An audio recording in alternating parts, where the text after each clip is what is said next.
আপনি যদি এখনই হুঙ্কার দেন আন্দোলনের তাহলে তো কারোরই কোনো কিছু হবে না। নাচাইতে গেলে কিন্তু নিজের নাচতে হয়, যে নাচায় সে কিন্তু ডাবল সমস্যায় থাকে। বিএনপি কিন্তু তখনই বলেছে এটার মধ্যে কোনো নোট অফ ডিসেন্ট নাই, সো এটা আমরা মানি। যেই জুলাই সনদের উপর ভিত্তি করে হ্যাঁ ভোট না ভোট হলো, হ্যাঁ ভোট জয়যুক্ত হয়েছে, সাধারণ মানুষ বেশিরভাগ মানুষ হ্যাঁ ভোটকে জয়যুক্ত করেছে এবং বিএনপিও নির্বাচনের আগে হ্যাঁ ভোটের পক্ষেই সবাইকে স্বাগত জানিয়েছিল।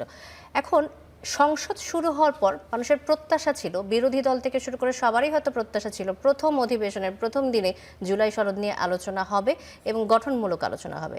যেটি হয়নি বলেই কি বিরোধী দল থেকে এ ধরনের অভিযোগগুলো আসছে যে টালবাহানা করছে? দেখেন, এগুলো হলো হাস্যকর প্রশ্ন। হাস্যকর এই কারণে আমি বলছি, প্রথম যে সংসদ অধিবেশন বসে সেটা কিন্তু পরিচিতি পর্ব হতে হতেই সময় শেষ। দ্বিতীয় তারপরে একদিন কি হবে কি হবে না এইসব দুইটা অধিবেশনের দিন গিয়েছে। এখন তারা যে শেপ করেছে, যে ক্যাটাগরি ঢুকিয়ে ফেলেছে ফর্মুলার মধ্যে, সেই ফর্মুলার মধ্যে সবসময় সবকিছু হয় না। একটা অনির্বাচিত সরকার আর নির্বাচিত সরকার, আপনি খেয়াল করেন বিএনপি প্রত্যেকটা ব্যাপারে আর্গুমেন্ট করেছে। এই সংস্কার নিয়ে কথা বলার সময় বলেছে এটা সংস্কার, এটা ধূপে টিকার মতো না, প্রথম দিন থেকেই। তারপরে যখন বিএনপির টার্গেট কি ছিল, একটা ভালো নির্বাচন হয়, দেশের মানুষ যা চায়, অনেক দলেরও টার্গেট তাই থাকা উচিত, বিএনপি তাই মনে করেছে। এখন নির্বাচনের জন্য অন্যান্য দলেরও ছিল, কিন্তু নিজের বুঝটা বুঝে তারপরে। এখন বিএনপির আপনি দেখেন এই সংস্কার নিয়ে এত কথা বলছে, 31 দফার মধ্যে যা আছে বিএনপি 23 সালে যেটা ফ্লাশ হয়েছিল ফ্যাসিস্টের আমলে, তার 50% সংস্কার কিন্তু বিএনপি আপনার 31 দফার মধ্যেই আছে। তো বিএনপি তো সেগুলো মেনে নিয়েছে। তারপরে ওর মধ্যে 70 অনুচ্ছেদ ছিল, ওর মধ্যে উচ্চকক্ষ নিম্নকক্ষ ছিল, তার মধ্যে প্রধানমন্ত্রী সময়সীমা ছিল 2 বারের বেশি না, তার মধ্যে এরকম অনেকগুলো কিছু আছে যেটা জটিল। তারপরেও বিএনপি কিন্তু এগুলো চুলচেরা হিসাব কিন্তু সব মিলে, সব দল মিলে যখন একটা ডিসিশনে আসে তখন ওটা কিন্তু সংশোধনী হয়। সংশোধনী হওয়ার মতো সময় দিতে হবে। যেটা নোট অফ ডিসেন্ট ছিল, আমি বলি আপনার 2 দিনের তো সময় না। আচ্ছা ঠিক আছে, 2 দিনে সম্ভব না।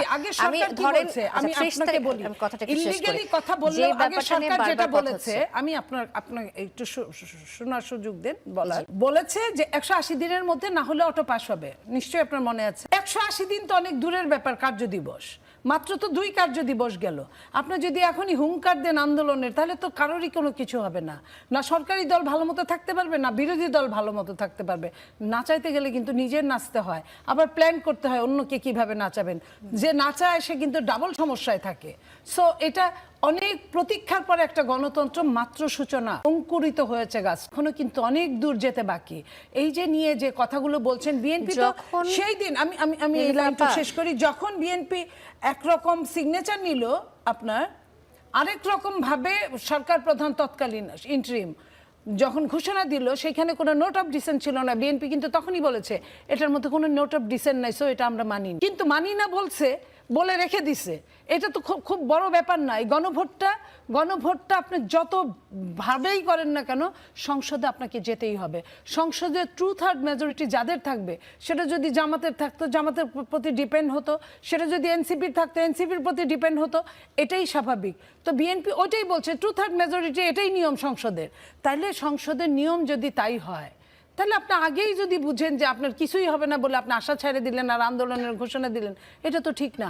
আপনাকে মানে কৌশলে আপনাকে বুঝিয়ে এই রাষ্ট্রটা সবার, বিরোধী দলের সরকারি দলের। আমি প্রশ্নটা করে ফেলি। আমি মনে হয় দ্বিতীয় দিনের মাথায় যখন এই ধরনের প্রোটেস্ট আসলো, সংসদের মধ্যে প্লে কার্ড ঘুরলো, যদিও এটা রীতির বাইরে, রেওয়াজের বাইরে, তারপরে যখন ঘুরলো তখন কি একটা নির্দেশনা দেওয়া উচিত ছিল না সরকারের পক্ষ থেকে, যে আমরা এভাবে করে জুলাই সনদটা শুরু করতে চাচ্ছি বা আগাতে চাচ্ছি, কোন একটা পরিকল্পনার কথা কি দিতে পারতো কিনা? আপনি নিশ্চয়ই সালাউদ্দিন সাহেব যে বক্তব্যটা দিয়েছে এটা সমস্ত জাতি শুনেছে, নিশ্চয়ই বিরোধী দল শুনেছে কি করা যাবে। আর তার কিন্তু ভাষণের মধ্যে এই 5-7 মিনিটের মধ্যে কিন্তু সবকিছুই বলা আছে, কিভাবে কি হবে, কি কোনটুকু করতে পারবে কোনটুকু করতে পারবে না।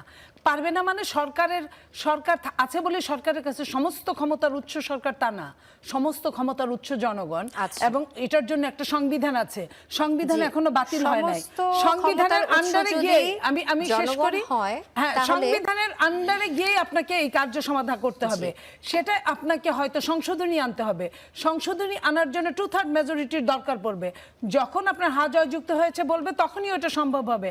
এখন জয়যুক্ত হওয়ার জন্য যদি বিরোধী দল ভাড়া করে লোক আনতে পারে, আনুক, সরকারি দল থেকে নিক।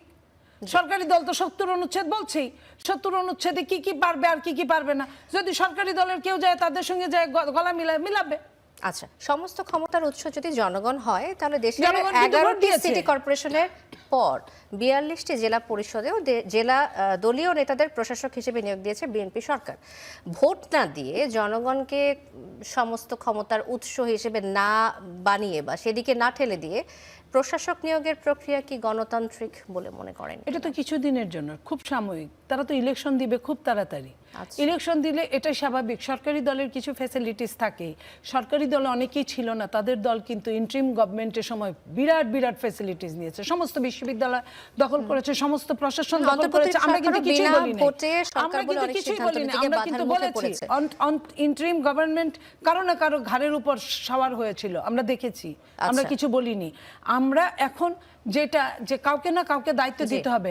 এখন আমি আপনাকে দায়িত্ব দিব, আরেকজনকে দায়িত্ব দিব, সে আমার কথা শুনবে না, সে আমার উল্টা হয়ে আবার আন্দোলন করবে। সেই টাইমটা তো আসলে 6 মাস 3 মাস তো আসলে একটা কি বলে ওটাকে হানিমুন পিরিয়ড বলে। হানিমুন পিরিয়ডে দুনিয়ার দ্বন্দ্ব কুন্দল হোক এটা চাই না। হানিমুন পিরিয়ড থাকতে থাকতেই এই সরকার নির্বাচনের একটা ঘোষণা দিয়ে দিবে, সেই নির্বাচনের জন্য কাজ করবে। এগুলো তো কিছুদিনের জন্য প্রশাসক এইখানে এটাকে সবকিছু যদি আমরা খালি জাস্টিফাই করি তাহলে বোধহয় ঠিক হবে না। ধন্যবাদ নীলুফার মনি, আমি আবার আসবো।